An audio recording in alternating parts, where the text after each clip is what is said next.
Aldehyde, ketone and carboxylic acid.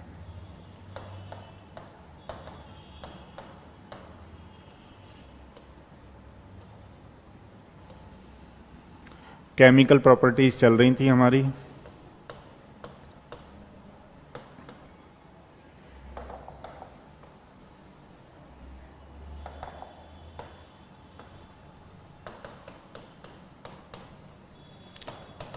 Chemical properties में मैंने आपको बताया था कई तरह की होती हैं ये।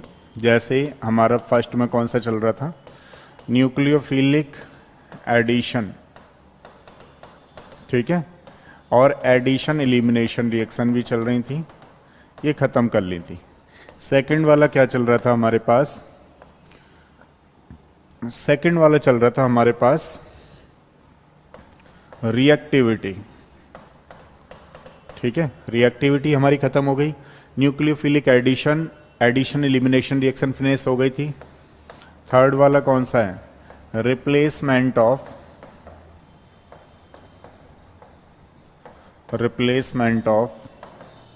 ऑक्सीजन फ्रॉम कार्बोनाइल ग्रुप, ठीक है। नेक्स्ट वाला कौन सा होता था हमारे पास, रिडक्शन। नेक्स्ट वाला कौन सा होता था अपने पास, ऑक्सीडेशन। अगला वाला कौन सा होता था, रिएक्शन विद मेटल्स, ठीक है। सेवंथ वाला कौन सा था अपने पास, मिसलेनियस रिएक्शन, ठीक है। अब देखो इसमें हमारी फर्स्ट खत्म हो गई, सेकंड खत्म हो गई, रिएक्टिविटी कार्बोनाइल कंपाउंड पे हमने कंप्लीट खत्म कर लिया।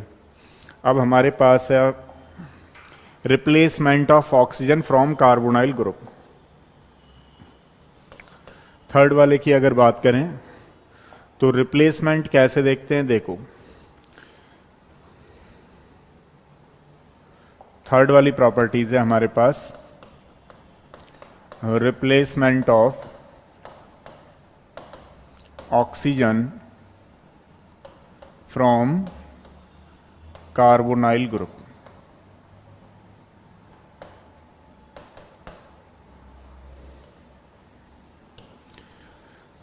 अगर इसकी बात करें हम लोग तो इसमें ले रहे हैं अमोनिया डेरिवेटिव्स।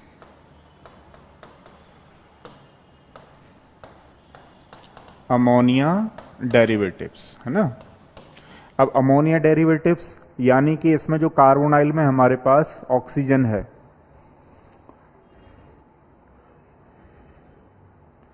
कार्बोनाइल की ऑक्सीजन किसके डेरिवेटिव से यहां पे सब्स्टिट्यूट करने वाले हम लोग, रिप्लेसमेंट करने वाले बेसिकली, ठीक है। देखो जैसे मान लो हमारे पास कोई कार्बोनाइल ग्रुप है और ये अमोनिया है।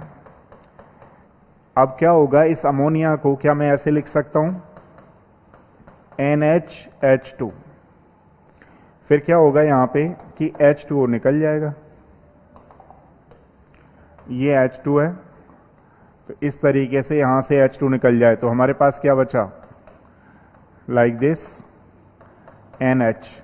इसको क्या बोलते हैं, imine, this is known as the imine. अब क्वेश्चन ये कि इमीन किसके रेस्पेक्ट में बोल रहे हैं हम लोग इसको। अब देखो मान लो यहाँ पे एल्डिहाइड हो तो यहाँ पे बोलते हैं उसको एल्डो इमीन, और यहाँ पे अगर कीटोन हो तो उसको बोलते हैं कीटी इमीन। ध्यान से सुनिएगा, ये हमने ले क्या रखा उस बात पे डिपेंड करती है कहानी, ठीक है। अब मान लो हमने यहाँ पे एक आर ग्रुप, आर मतलब एल्काइल, एल्काइल सब्स्टिट्यूट अमोनिया ले रखी है लाइक दिस, ऐसे कर लेते हैं इसको RNH2। अब जैसे ही हमने इसको किया तो देखो यहां से क्या हो रहा है, ऑक्सीजन, और यहां से क्या निकल रहा है, हाइड्रोजन, तो H2O निकल जाएगा और यहां जो N है इसके पास जाएगा, क्या बनेगा हमारे पास, C डबल बॉन्ड NR। इसको क्या बोलेंगे, alkyl imine, this is known as the alkyl imine. ये एल्काइल ग्रुप है, ये इमीन है। Alkyl imine is also known as the, अगर यहाँ पे मान लेते हैं एल्डिहाइड ग्रुप हो तो इसको बोलते हैं सिफ बेस।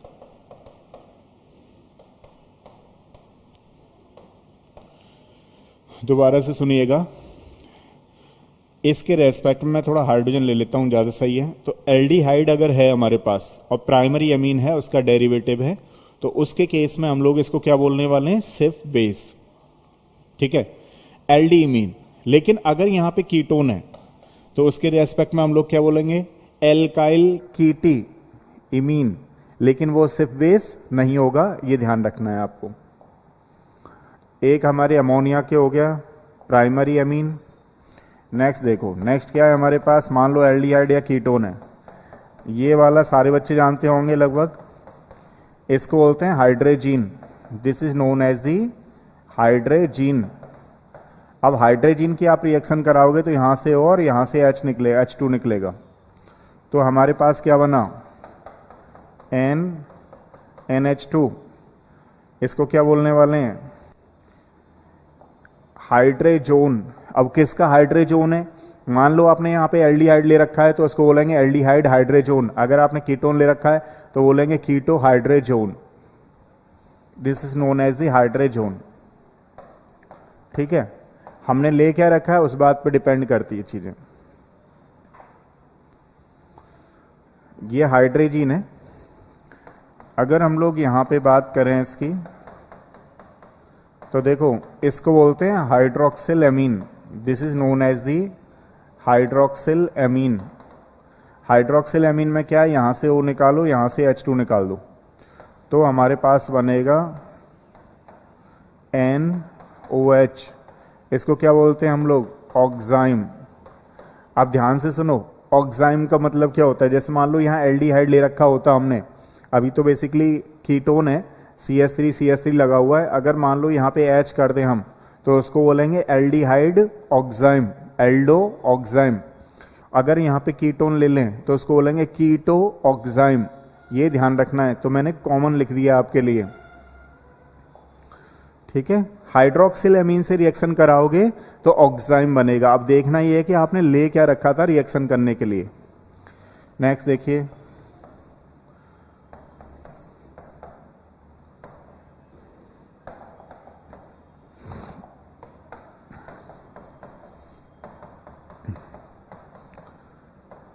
ये जो है हमारे पास, इसको क्या बोलने वाले हैं हम लोग, phenyl hydrazine. This is known as the phenyl hydrazine. अब जो ये फिनाइल हाइड्रोजीन है, यहां से ऑक्सीजन निकालो, यहां से हाइड्रोजन निकालोगे तो हमारे पास बनेगा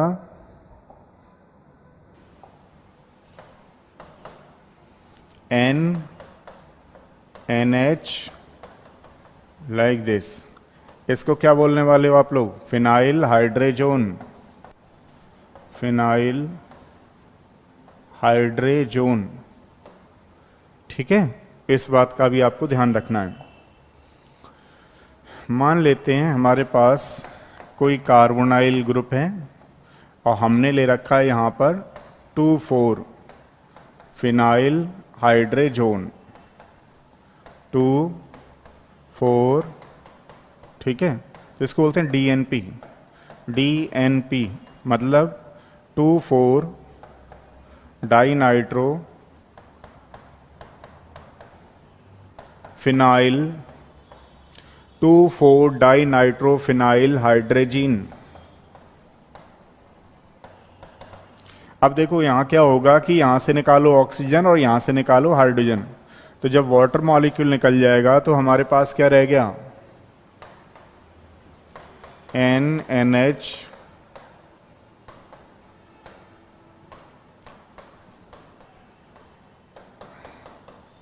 इसको बोलेंगे हम लोग DNP। लेकिन यहाँ पर जो फिनाइल है ना, फिनाइल हाइड्रोजोन होगा, ध्यान रखना। ये फिनाइल हाइड्रोजीन है, वहाँ पे क्या होगा, 2,4 डाइनाइट्रो फिनाइल हाइड्रोजोन। अब मान लीजिए आपने एल्डिहाइड का ले रखा है तो हम लोग क्या बोलेंगे, एल्डिहाइड फिनाइल हाइड्रोजोन। अगर आपने कीटोन का ले रखा है तो हम क्या बोलेंगे उसको, कीटोन फिनाइल हाइड्रोजोन। ठीक है, तो यहाँ पे क्या चीज़ ले रखी है इस बात से भी डिपेंड करती हैं चीज़ें। अब ये कौन सी रिएक्शन हो गई हमारे पास, अमोनिया के डेरिवेटिव्स हैं, तो ये आपको ध्यान रखना है। तो तीन चीजें हो गई, replacement of oxygen from carbonyl group, इन चीजों का ध्यान रखना है। फोर्थ वाला हम लोग रिडक्शन करेंगे, लेकिन उससे पहले एक चीज मैं आपको और बता देता हूं। अब देखो, जैसे मान लो आपके एग्जाम में आ गया CH2 डबल बॉन्ड ये, और इस तरीके से अमोनिया के साथ ही रिएक्शन है। अब ये NCERT से थोड़ा सा अलग है ना, इसको क्या बोल रहे हैं, फॉर्मल्डिहाइड। फॉर्मल्डिहाइड के कितने मॉलिक्यूल्स लिए जा रहे हैं, 6। तो देखो यहां से क्या होगा, यहां से तो निकालो ऑक्सीजन, और ये जो NH3 है, NH3 को हम कैसे लिख सकते हैं, ऐसे लिख सकते हैं ना, H2। तो यहां से निकालो O और यहां से निकालो H2, तो हमारे पास क्या हो गया, CH2 का होल 6 N4। मतलब आप ऐसे समझो इसको कि यहां से फॉर्मल्डिहाइड के अगर हमारे पास 6 मोल ले लिए जाएं और 4 मोल इसके लिए जाएं, तो यहां से वाटर मॉलिक्यूल निकल जाता है, और इसको क्या बोलते हैं हम लोग, हेक्सामिथिलीन टेट्राएमीन। ठीक है, ये क्या होता है, इसको और एक कॉमन नेम बोलते हैं urotropine. This is known as the urotropine. अब ये यूरोट्रोपिन किस काम में लाया जाता है, यूरिनरी इंफेक्शन में काम में लाया जाता है। ठीक है, इस बात का आपको ध्यान रखना है।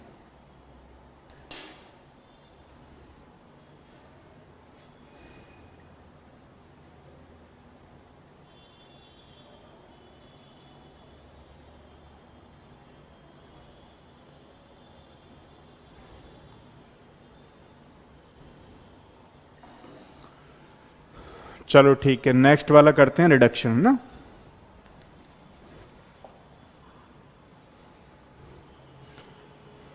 कितनी केमिकल प्रॉपर्टीज हो गई अपने पास, 1 2 3, फोर्थ वाली करते हैं जिसको बोलते हैं रिडक्शन।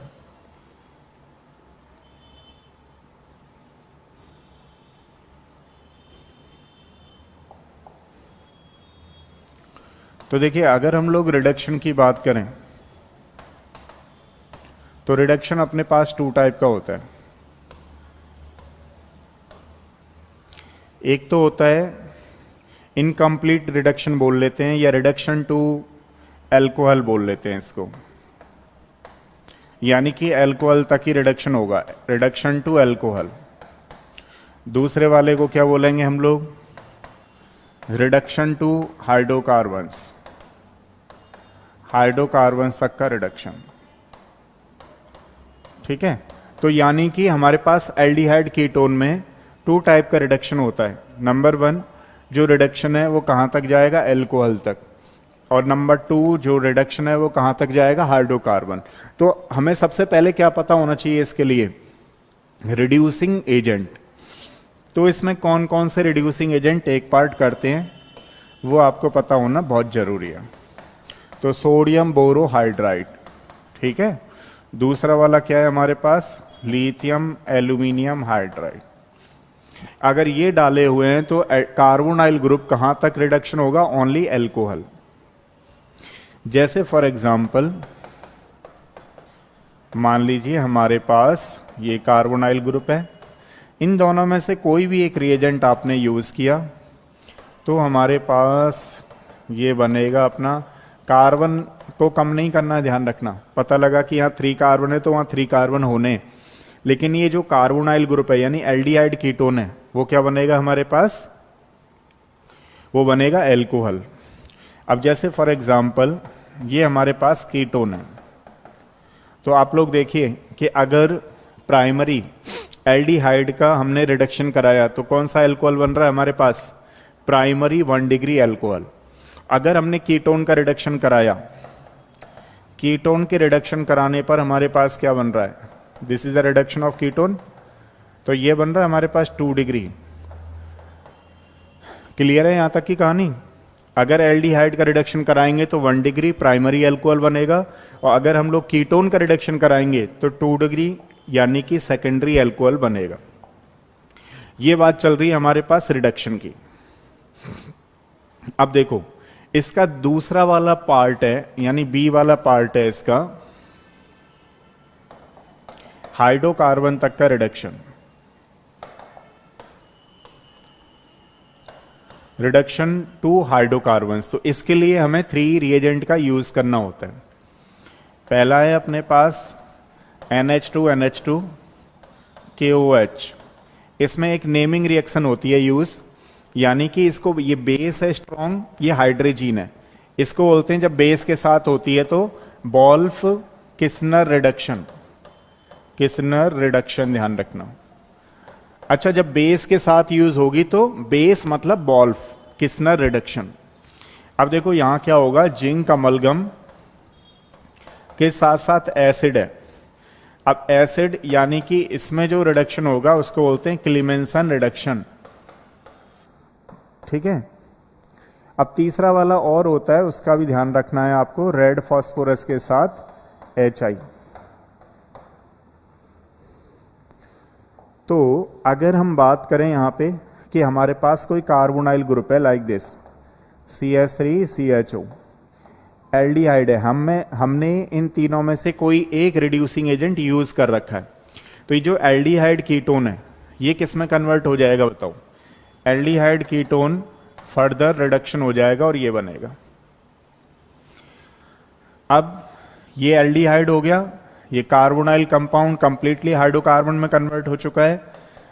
मान लीजिए हमारे पास कीटोन हो, अगर अपने पास कीटोन हो तो देखिए जो कार्बोनाइल ग्रुप है वो कंप्लीटली हाइड्रोकार्बन्स में जाएगा, किन रिड्यूसिंग एजेंट की प्रेजेंस में? इनकी प्रेजेंस में। तो हमारे पास आएगा CH3 CH2 CH3। तो देखो कितनी हमारे पास केमिकल प्रॉपर्टीज हो गई हैं, ये चल रही हैं।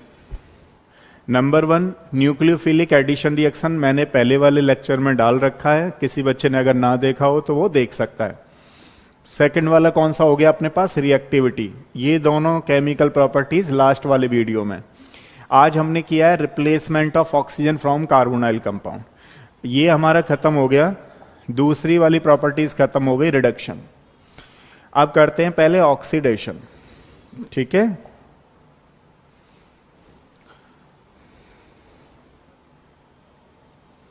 ऑक्सीडेशन, तो रिडक्शन के कितने टाइप हो गए अपने पास? 2 टाइप, यानी कि रिडक्शन टू एल्कोहल, इन रिड्यूसिंग एजेंट के प्रेजेंस में ये एल्कोहल तक जाएगा। दूसरा वाला कौन सा हो गया? रिडक्शन टू हाइड्रोकार्बन, ये अगर हमारे पास रिड्यूसिंग एजेंट हैं तो ये हाइड्रोकार्बन तक ले जाएंगे, ठीक है। नेक्स्ट वाला देखिएगा जिसको बोलते हैं ऑक्सीडेशन।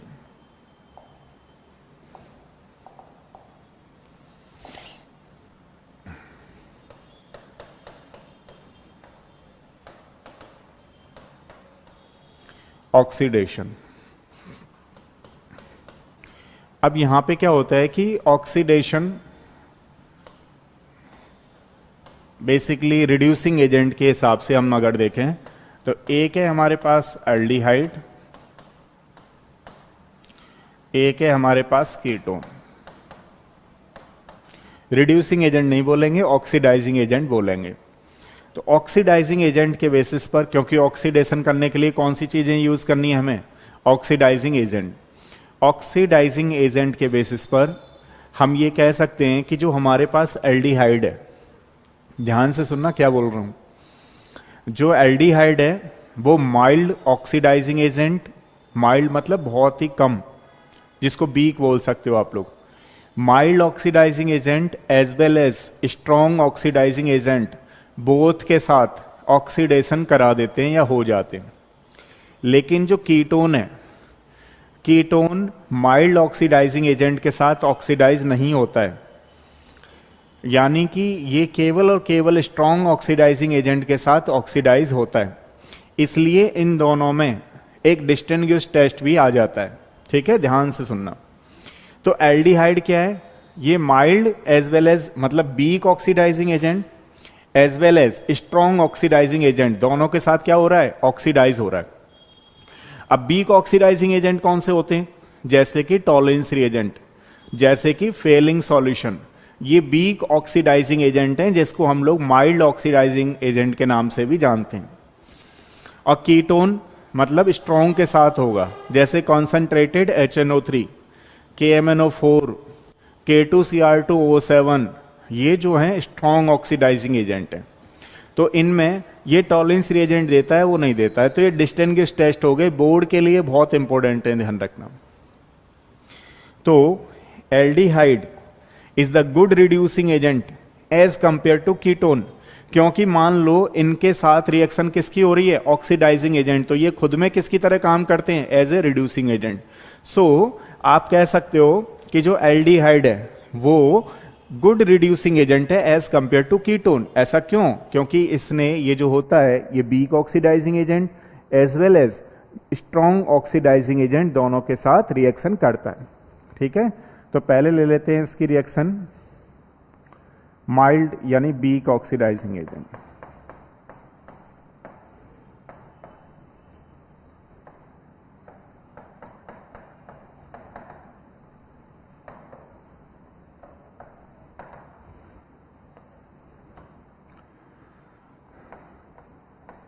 Number 1 Tollens reagent.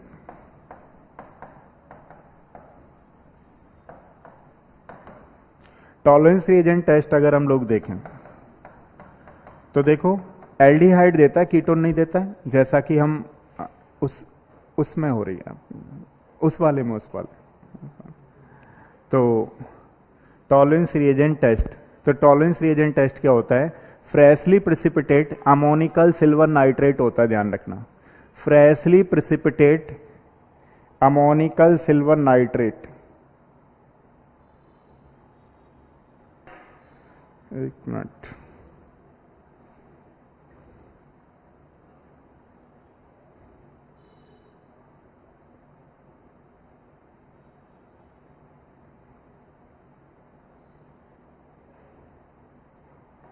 एक मिनट करते हैं ना अभी।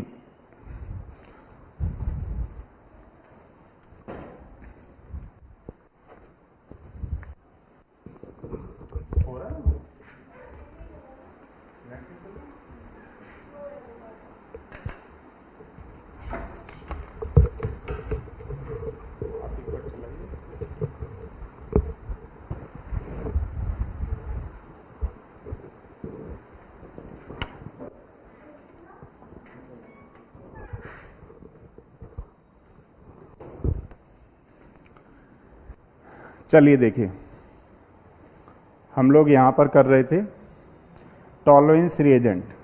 अगर टॉलरेंस रिएजेंट की बात करें तो टॉलरेंस रिएजेंट अपने पास क्या होता है, freshly precipitate ammonium silver nitrate. ठीक है ना, तो जैसे मान लीजिए हमारे पास ये एल्डिहाइड है और freshly precipitate silver ammonium nitrate का सॉल्यूशन ले रखा है हमने। ठीक है,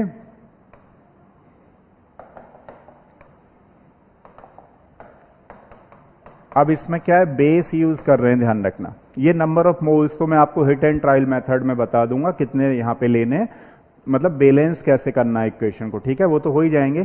तो ये बेसिक सॉल्यूशन है, ये freshly precipitate silver ammonium nitrate है। तो इसके साथ अगर हम लोग रिएक्शन कराते हैं इसकी, तो देखो क्या होता है, मेन प्रोडक्ट बना देते हैं पहले, ब्राइट सिल्वर का पीपीटी आता है ना, जिसको क्या बोलते हैं हम लोग, और ये हमारे पास कन्वर्ट होता है इसमें और अमोनिया वगैरह निकल जाती है। ठीक है, ये हमारे पास किस तरीके का सॉल्यूशन बन जाता है, जैसे मान लीजिए मिठाई वगैरह पे लगा होता है ना बर्क, सिल्वर बर्क जो लगा होता है, उस तरीके से। तो ये एक ब्राइट सिल्वर प्रेसिपिटेट बनता है, ध्यान रखना, सिल्वर कलर का एक प्रेसिपिटेट बनता है, ये चीज आपको ध्यान रखनी है। ठीक है ना, तो इसको बोलते हैं टॉलरेंस रिएजेंट टेस्ट। अब दूसरा वाला है इसी में, Fehling solution test. Fehling solution test. अब फेलिंग सॉल्यूशन टेस्ट की अगर हम लोग बात करें तो सबसे पहले आपको यह समझना होगा कि फेलिंग सॉल्यूशन होता क्या है। तो इसमें दो चीज़ें होती हैं। जो पहला एक होता है इसको बोलते हैं नंबर 1 और दूसरा होता है उसको क्या बोलते हैं नंबर 2। यानी कि एक हमारे पास है नंबर 1 और एक हमारे पास है नंबर 2। अब नंबर 1 में हमने क्या ले रखा है, एक्वस कॉपर सल्फेट को हम बोलते हैं नंबर 1। यहाँ पे हमने क्या ले रखा है, सोडियम पोटेशियम टार्ट्रेट। तो जो सोडियम पोटेशियम टार्ट्रेट होता है उसको बोलते हैं हम लोग रॉचीले सॉल्ट, रॉचीले सॉल्ट। ठीक है, इसका आपको ध्यान रखना है। अब देखो क्या नया किया, हम लोग चल रहे हैं एल्डिहाइड के ऑक्सीडेशन पे। तो इसमें हमने नंबर 2 रखे हैं। नंबर 1 में एक्वस CuSO4 यानी कॉपर सल्फेट, नंबर 2 में क्या लिया हमने, सोडियम पोटेशियम टार्ट्रेट जिसको हम लोग क्या बोल रहे हैं, रॉचीले सॉल्ट। अब इसमें जब ऑक्सीडेशन होगा, ये 50-50 अमाउंट में ध्यान रखना, इक्वल में 50% ये 50% ये। तो इससे हमारे पास मान लेते हैं कॉपर +2 आइंस आए और यहाँ पे हमने एल्कलाइन डाल रखा है, बेस डाल रखा है, तो इसलिए वहाँ से OH आए।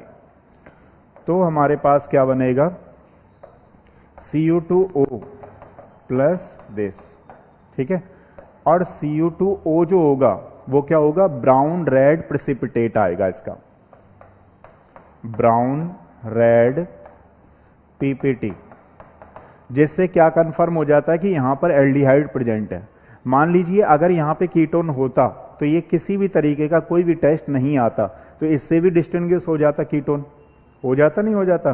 तो कितने टेस्ट हो गए हमारे पास, 2। एक हो गया टॉलरेंस रिएजेंट टेस्ट, दूसरा वाला हो गया फेलिंग सॉल्यूशन टेस्ट, तीसरा वाला है बेनेडिक्ट सॉल्यूशन। तीसरा वाला होता है हमारे पास बेनेडिक्ट। ये NCERT में नहीं है लेकिन थोड़ा सा आपको ध्यान रखना है, यानी कि फेलिंग सॉल्यूशन की तरह है ये, है ना। लेकिन इसमें नया क्या है, इसमें नया ये है कि जो हमारे पास नंबर 1 था उसमें तो यही है, एक्वस CuSO4 ही है। लेकिन नंबर 2 जो है उसमें क्या हो रहा है, सोडियम पोटेशियम टार्ट्रेट की जगह सिट्रेट है। सोडियम पोटेशियम टार्ट्रेट की जगह कौन से आइंस आ रहे हैं, सिट्रेट। तो यानी कि इसको बोलते हैं बेनेडिक्ट सॉल्यूशन। इसमें से 50% लिया, इसमें से लिया, और इनको मिला करके हम एल्डिहाइड के लिए यूज कर रहे हैं। तो जब एल्डिहाइड के लिए यूज करेंगे तो इसमें से वही आइंस लेने, हमें बेस डालना है और हमारे पास प्रेसिपिटेट तो बनेगा, लेकिन कलर्स दूसरा होगा। कलर दूसरा क्यों होगा, कलर यहाँ पे है ना, रेड, या हम लोग बोलते हैं dark red. Dark red colour जो आता है वो कौन सा वाला होता है हमारे पास, बेसिकली बेनेडिक्ट सॉल्यूशन। अब क्वेश्चन ये है कि इसको क्या बोलेंगे, कॉपर की ऑक्सीडेशन नंबर इस समय कितनी है, +1, इसको बोलते हैं क्यूप्रस ऑक्साइड। ठीक है, तो हमारे पास डार्क रेड कलर आ रहा है, यानी कि इसमें छोटी सी चीज चेंज है जिसकी वजह से कलर का चेंज आ रहा है। मतलब यहाँ पे टार्ट्रेट है और यहाँ पे कौन से हमारे पास सिट्रेट आइंस है, जिसकी वजह से ये कलर चेंज आ रहा है। तो क्या हो गया हमारे पास, बताओ। एक हो गया अपने पास ऑक्सीडेशन। तो ऑक्सीडेशन अभी हमने कितना किया है, ऑक्सीडेशन किया है अपने पास एल्डिहाइड का। चलो देख लेता हूं आवाज आ भी रही है, नहीं आ रही है। अच्छा,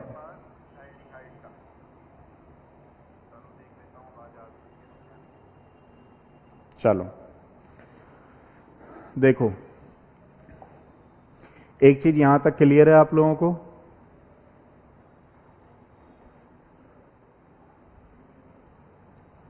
अब एक बार जरा एल्डिहाइड का स्ट्रॉन्ग ऑक्सीडाइजिंग एजेंट लगा करके करते हैं, ठीक है। जैसे मान लो कंसंट्रेट HNO3 H, और अपने पास क्या है KMNO4, KMNO4, अगला वाला क्या है हमारे पास K2Cr2O7। ये स्ट्रॉन्ग ऑक्सीडाइजिंग एजेंट है। मान लीजिए हमने ये एल्डिहाइड है और एल्डिहाइड के साथ इनमें से कोई एक भी रिएजेंट ले रखा है, तो हमारे पास क्या बन जाएगा, कार्बोक्सिलिक एसिड। तो आपने क्या देखा कि जो एल्डिहाइड है वो दोनों के साथ, यानी कि माइल्ड ऑक्सीडाइजिंग एजेंट के साथ एज वेल एज स्ट्रॉन्ग के साथ, दोनों के साथ प्रोडक्ट देता है। लेकिन जो कीटोन है केवल और केवल स्ट्रॉन्ग के साथ देता है, वीक के साथ नहीं देता। जैसे फॉर एग्जांपल इसमें हम लोग जो ऑक्सीडाइजिंग एजेंट यूज करते हैं वो स्ट्रॉन्ग वाले ही करेंगे।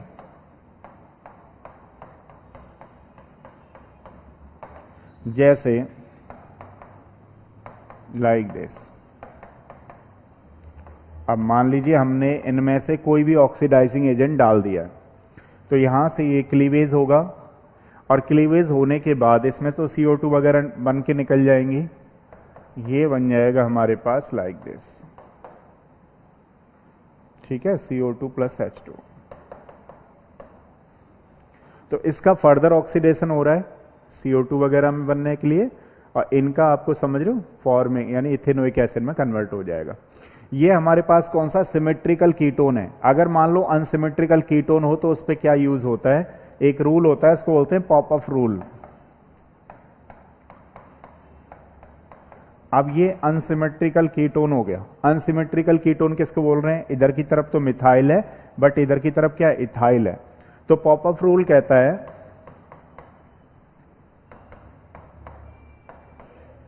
कि जो ये एल्काइल मतलब कीटो ग्रुप है, कार्बोनाइल ग्रुप है, वो स्मॉलर एल्काइल ग्रुप के साथ जाएगा, ध्यान रखना। यानी कि जो कीटो ग्रुप है वो स्मॉलर एल्काइल ग्रुप के साथ जाएगा। तो स्मॉलर एल्काइल ग्रुप के साथ जाएगा तो हमारे पास क्या हो गया, इनमें से हमने कोई ऑक्सीडाइजिंग एजेंट ले रखा है तो बनेगा लाइक दिस। अब आपने देखा हमने ले क्या रखा था, हमने ले रखा अनसिमेट्रिकल कीटोन। अब बन गया वो 2 मोल्स बनेंगे, इसका फर्दर ऑक्सीडेशन हो जाएगा, जो स्मॉलर एल्काइल ग्रुप है उसके साथ कार्बोनाइल जाएगा। ये पॉपअप के अकॉर्डिंग है, अनसिमेट्रिकल कीटोन आया हुआ है। तो मैं समझता हूं शायद आपको यहां तक क्लियर हो गया होगा, ठीक है। अब देखो कौन सी प्रॉपर्टीज रह गई है अब हमारी, ऑक्सीडेशन डन, रिडक्शन खत्म हो गया, ऑक्सीडेशन खत्म हो गया। अब है reaction with metals. Reaction with metals ये गलत हो गया, इसको ऐसे करते हैं, रिएक्शन विद एल्कलीज करो basically, reaction with alkalis. Alkalis means base, है ना। ये और कर लेते हैं एक बार।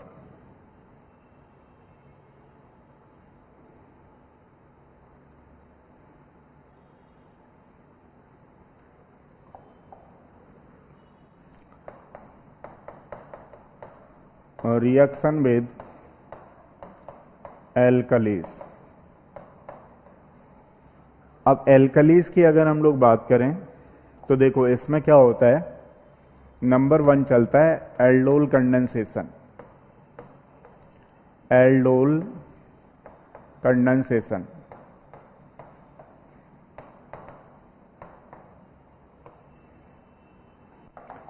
एल्डोल कंडेंसेशन की बात करें तो हमारे पास 2-3 चीजें पता होना बहुत जरूरी है, ठीक है।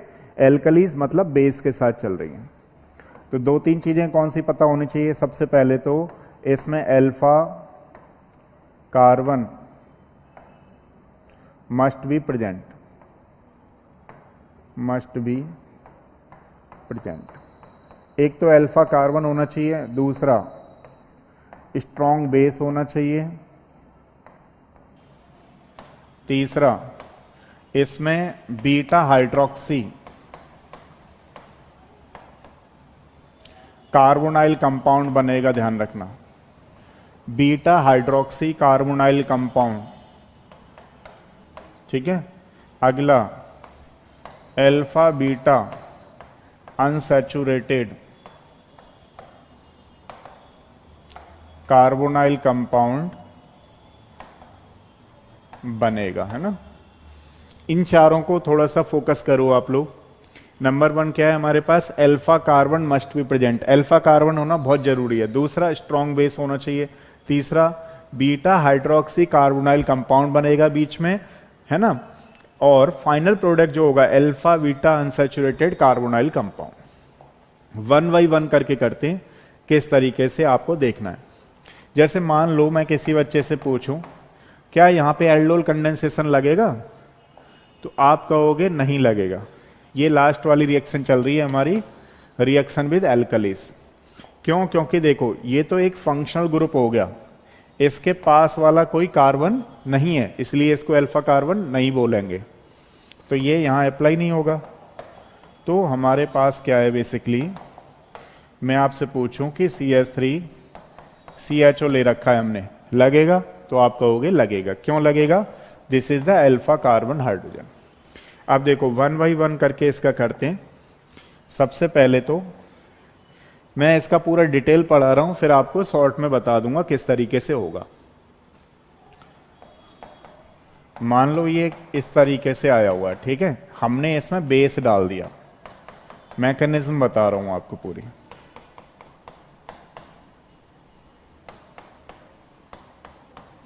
अब देखो बेस क्या करेगा, ये अल्फा कार्बन हाइड्रोजन है, ये बेस एब्स्ट्रैक्ट कर लेगा इसको, है ना। अब जब एब्स्ट्रैक्ट कर लेगा तो हमारे पास ये बना। बीच में क्या होता है, इसको हम ऐसे भी ले जा सकते हैं कुछ देर के लिए, तो इसको इनोलेट बोलते हैं। This is also known as enolate, ठीक है, ये ध्यान रखना है। अभी आपसे कहे कि इनोलेट किस में पड़ेगी इंटरमीडिएट, तो एल्डोल कंडेंसेशन में ही पड़ती है और इसको बोलते हैं इनोलेट। एक मॉलिक्यूल्स में हमने क्या किया है, अल्फा कार्बन हाइड्रोजन थे, वहां से हाइड्रोजन हटा दिए।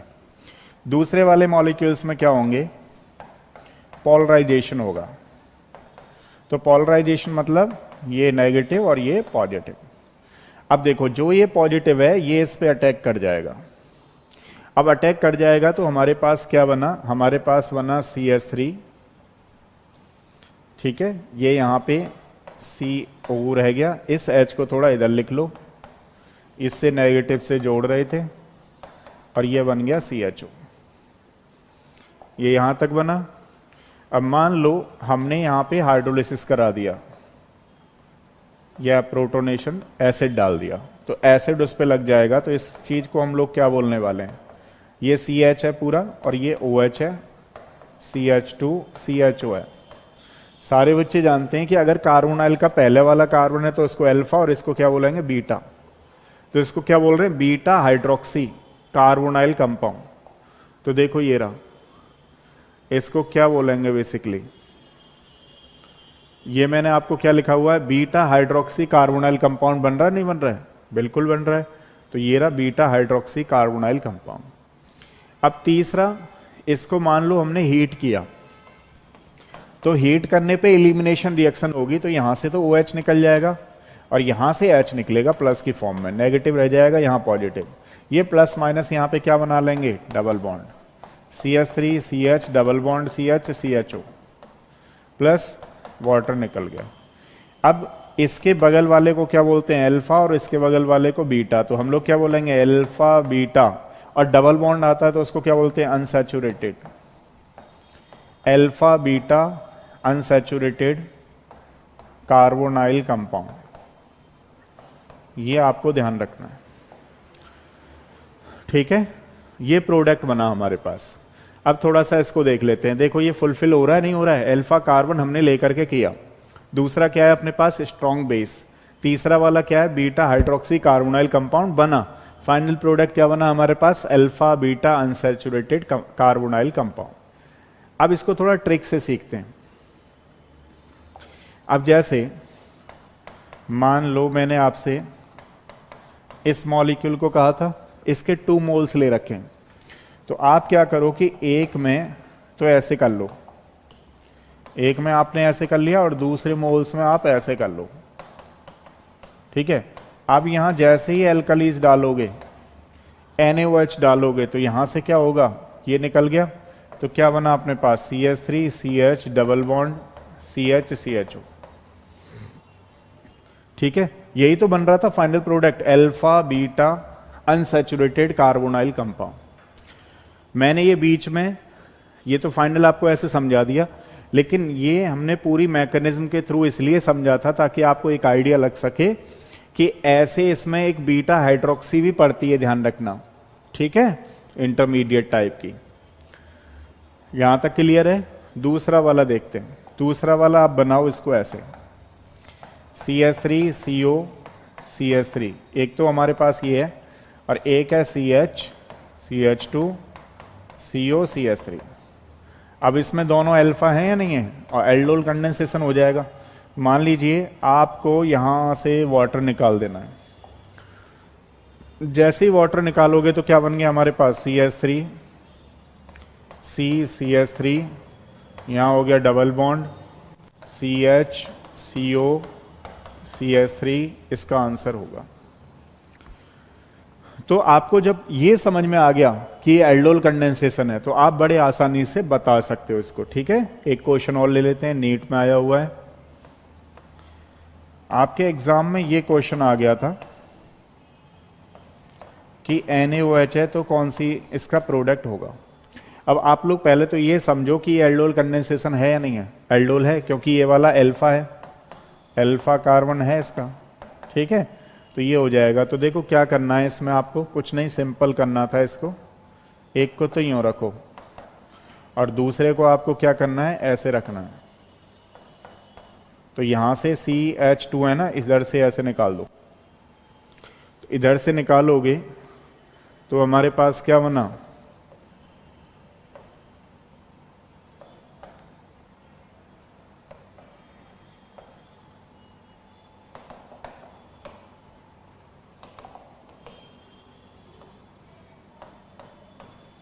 ये इसका आंसर होगा। ठीक है, समझ में आई बात, नहीं आई आपको अभी? तो ये चीज ध्यान रखनी है।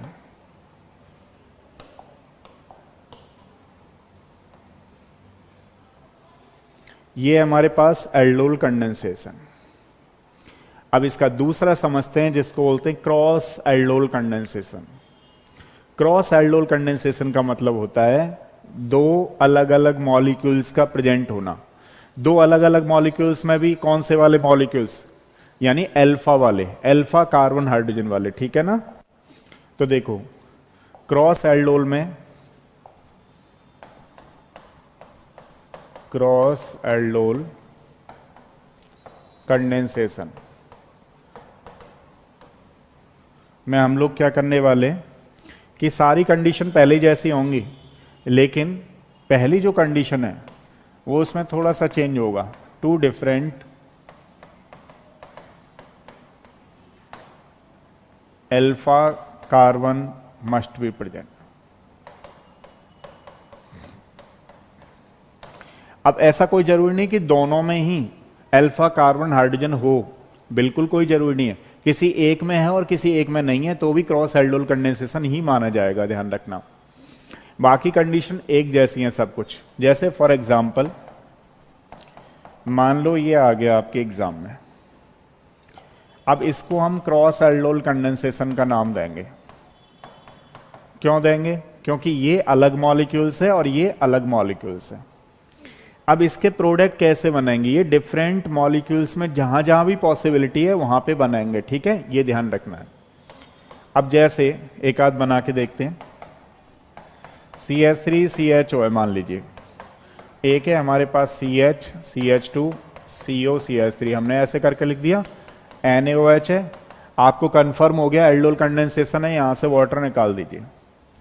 जब वाटर निकालोगे तो यहां पे क्या होगा अपने पास, CH3 C double bond CH CO CH3, एक पहला प्रोडक्ट मिला हमें।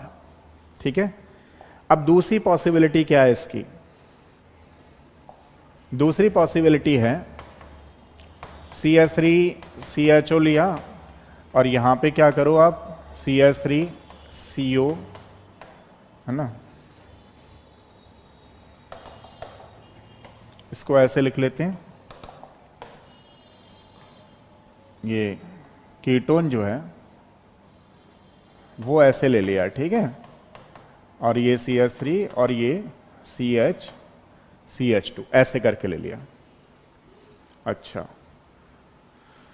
तो इसमें क्या होगा कि जैसे मान लो हमने इसको ऐसे लगाया, ऐसे लगाने पे हमें कौन सा प्रोडक्ट मिल रहा है, CH3 CH, है ना, डबल बॉन्ड एक जैसा ही तो नहीं हो गया कहीं प्रोडक्ट? अच्छा, ये अपने पास आ गया, ठीक है। अब यहां कर रहे हैं हम लोग CH, ये रहा। अच्छा, ये तो एक जैसा ही है। इसको क्या करेंगे, दूसरे तरीके से करते हैं एक बार, है ना। देखो दूसरा तरीका क्या है हमारे पास कि इसमें तो कार्बोनाइल को मेंटेन रखो, आप इसमें कार्बोनाइल को मेंटेन रखो और पहले वाले में से निकाल दो कार्बोनाइल।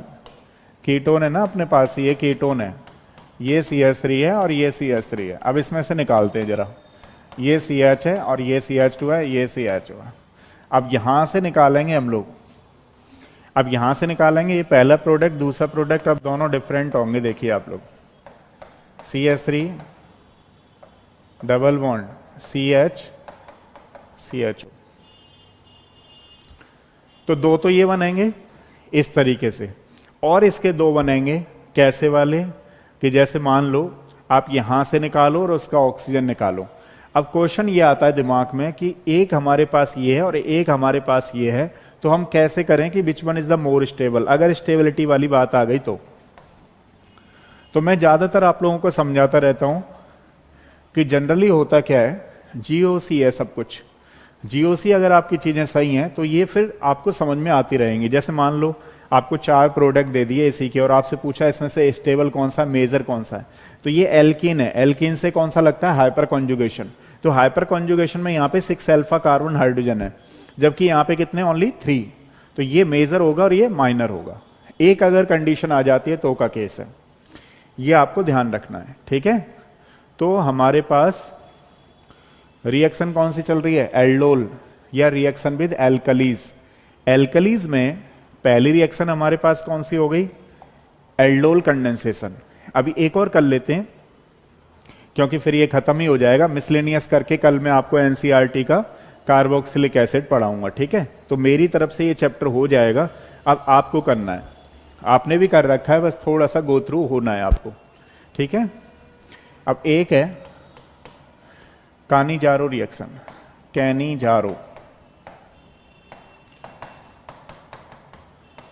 कैनिजारो रिएक्शन की अगर हम लोग बात करें तो देखो इसमें क्या है, 2-3 बातें हैं जो आपको ध्यान रखनी है।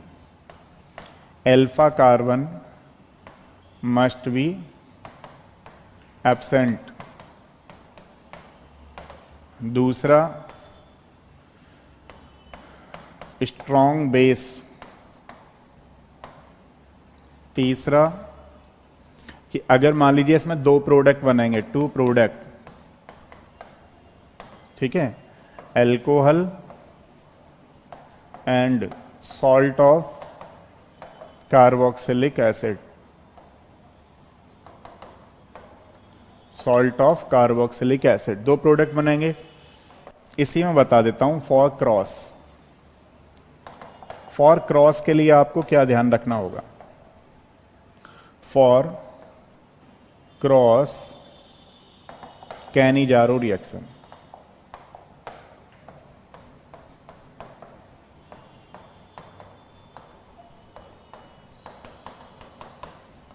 क्रॉस कैनिजारो रिएक्शन में भी 2 प्रोडक्ट बनेंगे। क्रॉस का मतलब 2 अलग अलग मॉलिक्यूल्स आ गए। तो ध्यान रखना है आपको कि जो एल्कोहल है वो एरोमेटिक के साथ जाएगा, ये आपको स्पेशली ध्यान रखना है। जैसे फॉर एग्जांपल मान लो आपके एग्जाम में ये फॉर्मल्डिहाइड आ गया। अब आप देखो इसमें अल्फा है ही नहीं, तो जब अल्फा नहीं है इसमें हमने NaOH किया, KOH कर लो, इसमें आपको देगा 50% KOH, इसका मतलब 50% वाटर है वहां पे, ठीक है। तो एक तो बनेगा हमारे पास मेथेनॉल एक कार्बन का, और दूसरे कार्बन का बनेगा सॉल्ट ऑफ कार्बोक्सिलिक एसिड। अगर मान लो उससे हमने एसिड से ट्रीट कर दिया तो फॉर्मिक एसिड बन जाएगा। कुछ समझ में आ रही है आपको बात? अब देखो मान लो ये हमारे पास बेंजल्डिहाइड हो, बेंजल्डिहाइड में भी 50% अगर KOH कर दें तो आप देखो ये ना, आप कहोगे इसमें अल्फा, अल्फा नहीं है, एरोमेटिक है बेसिकली। तो पूरा ये अभी कैनिजारो है, तो एक में क्या हो जाएगा हमारे पास C6H5CH2OH, कार्बन को कम नहीं करना है, यहाँ पे 6 है यहाँ 7 है तो टोटल 7 रखना है, प्लस एक आ गया C6H5COO, ठीक है, ये ध्यान रखना है 7 कार्बन में। मान लो हमारे पास क्रॉस आ गया, ये देखो क्वेश्चन क्रॉस का है, क्रॉस एल्डोल आ गया,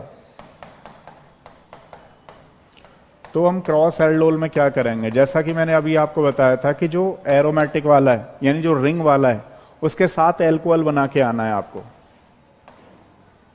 तो ये हमारे पास एल्कोहल है, साइड में हमारे पास क्या है, सॉल्ट ऑफ कार्बोक्सिलिक एसिड। कुछ बात समझ में आई आपको? कहने का मतलब ये है कि दो तरीके से आएंगे, क्रॉस कैसे पहचानो, जब दो डिफरेंट मॉलिक्यूल्स होंगे, सेम मॉलिक्यूल्स हैं तो कैनिजारो रिएक्शन, लेकिन उसमें अल्फा नहीं होगा। ये केस हो गए हमारे पास रिएक्शन विद एल्कलीज के, ये ध्यान रखना है, ठीक है।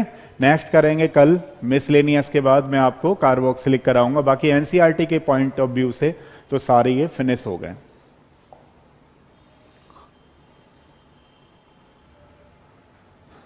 ठीक है, ये है हमारे पास, ये जितने केमिकल प्रॉपर्टीज थे ये हमने सारे कर लिए।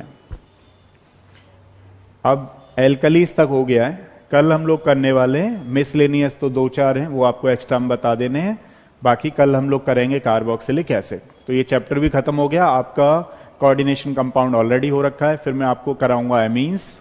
बोर्ड के पॉइंट ऑफ व्यू से देख रहा हूं मैं आप लोगों को कि आप थोड़ा रिवाइज और ज्यादा से ज्यादा कर लें।